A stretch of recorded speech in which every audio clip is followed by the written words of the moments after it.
ಧ್ರುವ ನನಗೆ ದೇವರು ಕೊಟ್ಟ ತಮ್ಮ ಅಂತ ಮೇಘನ ರಾಜ್ ಅವರು ಆಡಿ ಹೊಗಳಿದ್ದಾರೆ. ಆಕ್ಷನ್ ಪ್ರಿನ್ಸ್ ಧ್ರುವ ಸರ್ಜಾರನ್ನ ಅತ್ತಿಗೆ ಮೇಘನ ರಾಜ್ ಅವರು ದೇವರು ಕೊಟ್ಟ ತಮ್ಮ ಅಂತ ಬಣ್ಣಿಸಿದ್ದಾರೆ. ಮೇಘನ ರಾಜ್ ಏನ್ ಹೇಳಿದ್ರು, ಈ ವಿಡಿಯೋದಲ್ಲಿ ಸಂಪೂರ್ಣವಾದ ಮಾಹಿತಿ ಇದೆ ನೋಡಿ ಸ್ನೇಹಿತರೆ.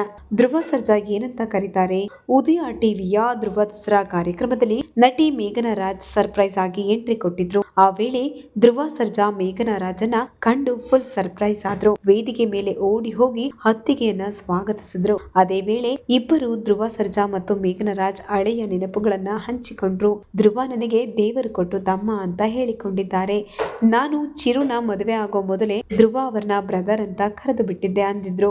ಏನಂದ್ರು ಮೇಘನ ರಾಜ್, ನಾನು ಒಬ್ಳೆ ಮಗಳಾಗಿರೋದ್ರಿಂದ ನನಗೆ ಅಣ್ಣನೋ ಅಥವಾ ತಮ್ಮನೋ ಇದ್ದಿದ್ರೆ ಚೆನ್ನಾಗಿರ್ತಿತ್ತು ಅಂತ ಯಾವಾಗ್ಲೂ ಅನ್ನಿಸ್ತಿರತ್ತೆ. ಕೆಲವು ಸಲ ಲೈಫ್ ನಲ್ಲಿ ನಮ್ಮ ತಂದೆ ತಾಯಿಗೆ ಹುಟ್ಟಿಗೆ ಅಣ್ಣ ತಮ್ಮ ಆಗ್ಬೇಕು ಅಂತ ಅನಿವಾರ್ಯತೆ ಏನಿಲ್ಲ. ದೇವರು ಒಬ್ಬರನ್ನ ಸೃಷ್ಟಿ ಮಾಡಿ ಕಳಿಸಿರ್ತಾರೆ. ಅದರಂತೆ ಧ್ರುವ ನನಗೆ ದೇವರು ಕೊಟ್ಟ ತಮ್ಮ ಅಂತ ಸಂತಸವನ್ನ ವ್ಯಕ್ತಪಡಿಸಿದ್ರು. ಇತ್ತ ಧ್ರುವ ಸರ್ಜಾ ಕೂಡ ಅತ್ತಿಗೆಯನ್ನ ಬಿಟ್ಟುಕೊಡದೆ ನಮ್ಮ ತಾಯಿ ಮತ್ತು ಅಣ್ಣ ಇವರನ್ನ ಪರಿಚಯ ಮಾಡಿಸಿದ್ದು ಹೇಗೆ ಅಂದ್ರೆ, ಇವರು ಅತ್ತಿಗೆ ಅಂದ್ರೆ ಎರಡನೇ ತಾಯಿ ಇದ್ದಂಗೆ, ನಿನ್ನ ಎರಡನೇ ತಾಯಿ ಅಂತ ಪರಿಚಯ ಮಾಡಿಸಿದ್ರು. ತಾಯಿ ಅಂತ ಕರೆಯೋದಿಕ್ಕೆ ಆಗೋದಿಲ್ಲ ಅಲ್ವಾ, ಅದಕ್ಕೆ ನಾನು ನಮ್ಮ ಅತ್ತಿಗೆನ